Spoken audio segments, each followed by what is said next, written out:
Happy Friday, Dolly Tribe. And hello, hello, hello. This is Evie. I'm your instructor today, Sunshine. And Dolly Tribe, I hope everything in your life's been going well. I hope that good things have been happening. You've been having just a blast since the last time I recorded a video. And also, I want to say a special thank you to the Dolly Tribe for all your well wishes for my fur baby, Precious. She is doing a lot better. She's made lots and lots of improvements. So, thank you guys so much for sending positive vibes, hugs, and just well wishes. So thank you so much for that. Today's video is about doll collecting, and I'm holding class doll collecting 102 this time.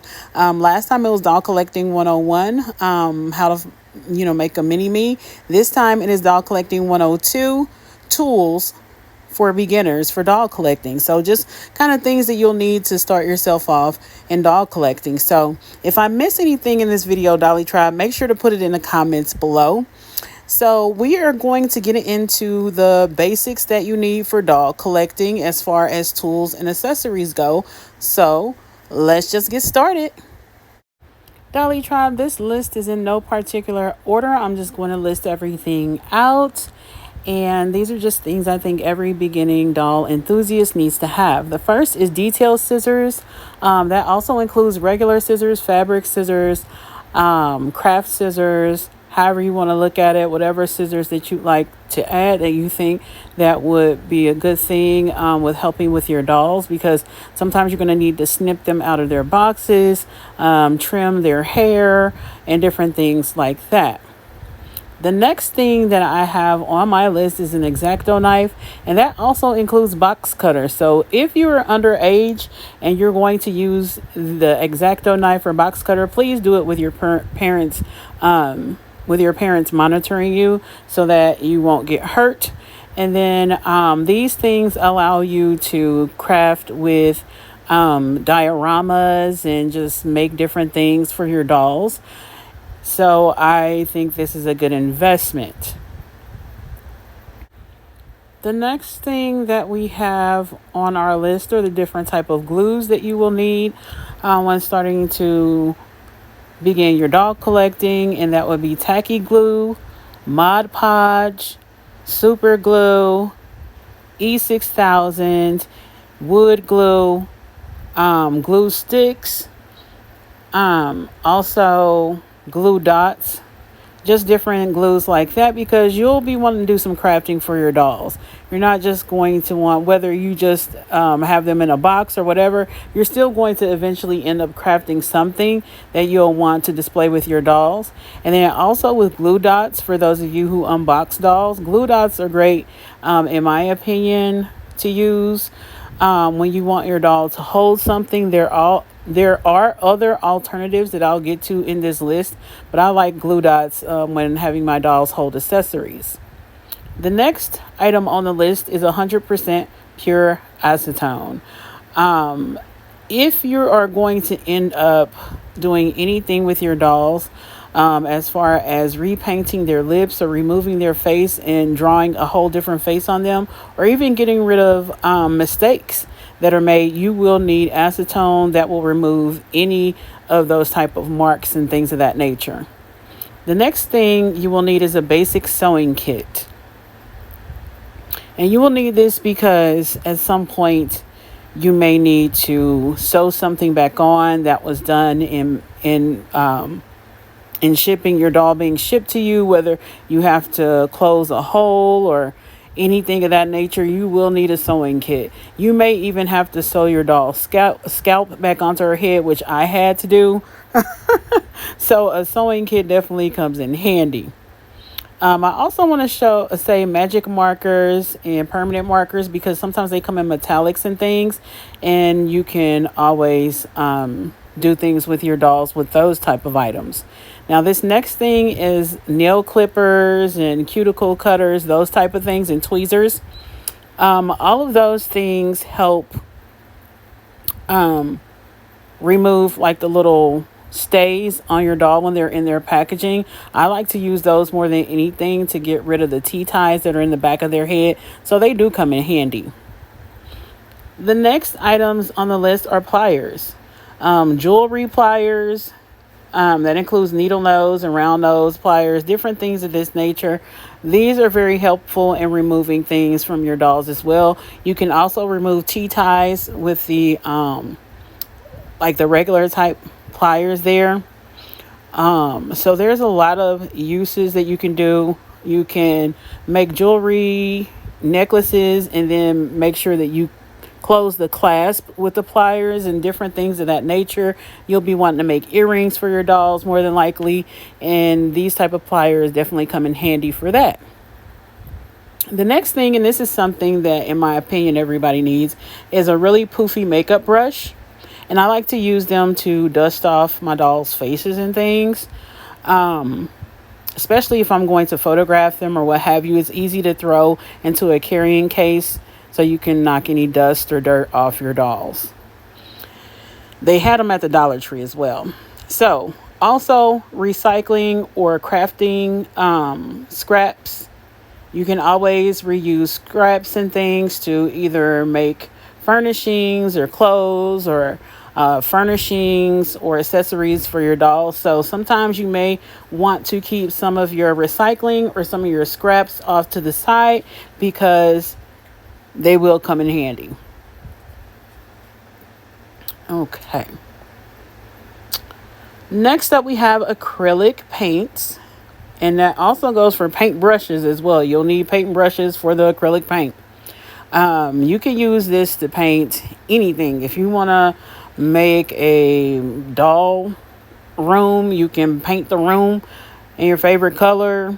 You can paint over accessories that you don't like the color of. The paint will go a long way. You can kind of repaint your doll's lips or give them nail polish. And then also the sandpaper kind of goes along with the acrylic paint because with plastic, sometimes the paint needs something to hold onto or unless it will chip. So you do want to use sandpaper to kind of sand the plastic so that your paint will have something to grab onto in the whatever paint job that you do, whether it's on an accessory or a doll car or whatever. Furnishing furniture or accessories that are plastic, it'll definitely make the paint job last a lot longer. So sandpaper will come in good use for you for your dolls. The next thing that I wanted to talk about is rubber bands or rubber elastics. This is for doll hair, and it is also for other things. And one of the things I like to use is to help keep doll shoes on like they do in doll packaging, as well as if your doll wants to hold something. If you're photographing them and you want them to hold something, then you can rubber band that item onto their hand and it'll look like they're holding their favorite drink or a handbag or whatever you want to do. The next items here would be garden pruners. And I mainly use garden pruners for neck pegs. They just snip right off. I happened to come upon that on accident, and now I never do any doll stuff without pruners, especially if I'm cutting off the neck peg on a doll if I want to switch their head. The next item we have is toothpicks. Toothpicks come in handy for a lot of different things. You can use them to kind of get into the hard spaces when you're trying to like remove the paint for the doll's teeth or anything like that. It gets into the nooks and crannies if you use acetone and a cotton swab with it. The next item are push pins. Push pins come in handy for a lot of different things. You can use them in the doll dioramas, or if you want to pierce the doll's ears. That's the main thing they come in handy for me, is to pierce the doll's ears. You pierce the doll with those where you want the piercing to be, and you keep that in there for a couple of days so you can use the Barbie earrings, that sort of thing. Now we have the cotton swabs and cotton balls and cotton pads. That is a good thing to get rid of any paint on your doll's face or any glue that may accidentally get on their face during manufacturing. I've had that happen quite a bit, and you'll need some kind of acetone to get rid of those mistakes. So you'll want to have cotton balls, cotton swabs. The next thing is something that I personally like to use, which are sandwich bags. And even when I store my dog clothing, the playline clothing, I don't mind if they all get mushed together. But sometimes I have very delicate pieces that I do not want any. I don't want the Velcro to snag it or anything, so I'll put it in a sandwich bag and then put it with the rest of the clothing. So that's what I use that for most of the time. Sometimes I put very small pieces of doll accessories in those, but mostly just the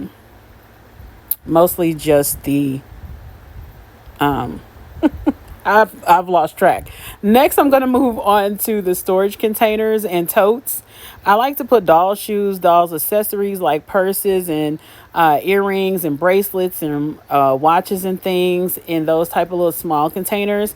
And then for the large ones, like where these shoes are, I like to put my dolls in those. The next item up is a doll reroute tool. So this is for doll hair.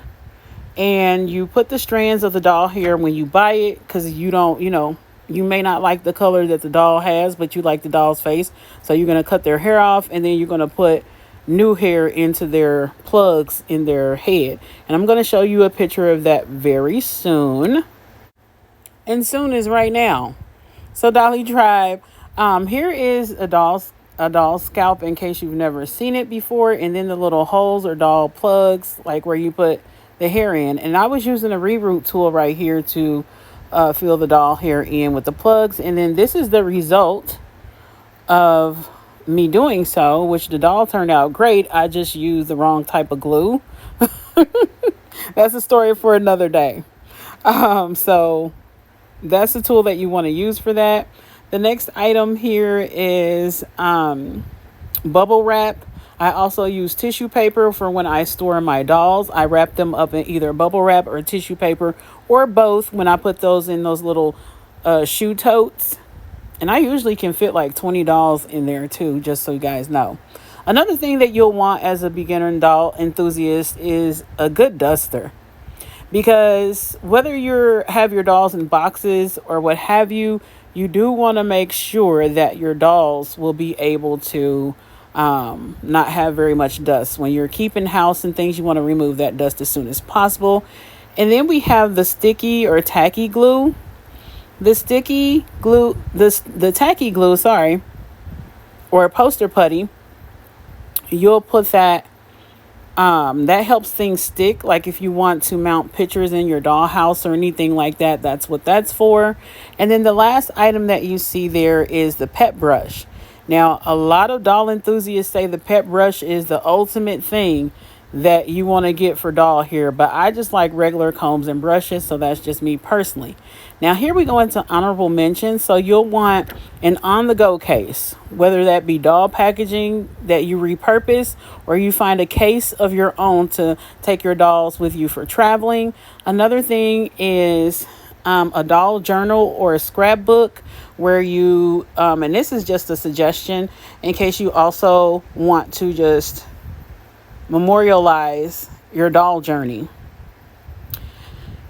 And the last thing that you may want is really good shampoo, really good conditioner for your dolls. That's just a suggestion that I'm throwing out as well. So Dolly Tribe, what do you think of my Doll 102 class, the beginners tools for doll collecting? Please put your comments down below in the comments section. And if I've missed anything or if there's something that you like to share, please put it down in the comments below so we can help our fellow doll enthusiasts out.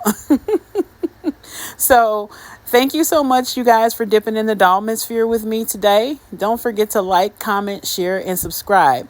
Oh, and another thing is with these different tools, based on how you collect dolls, it's going to be different for every person. This list is just something that I did personally, and that's why I'm asking people to put their comments below, because everybody has a different outlook on doll collecting and may have different preferences for the different things that I've mentioned in this video, or may not like to use any of these at all. So be sure to check the comments for that. And then also, I do want to let you guys know that just don't worry about rules so much when doll collecting. Just have fun, do what you want, and just do what works for you.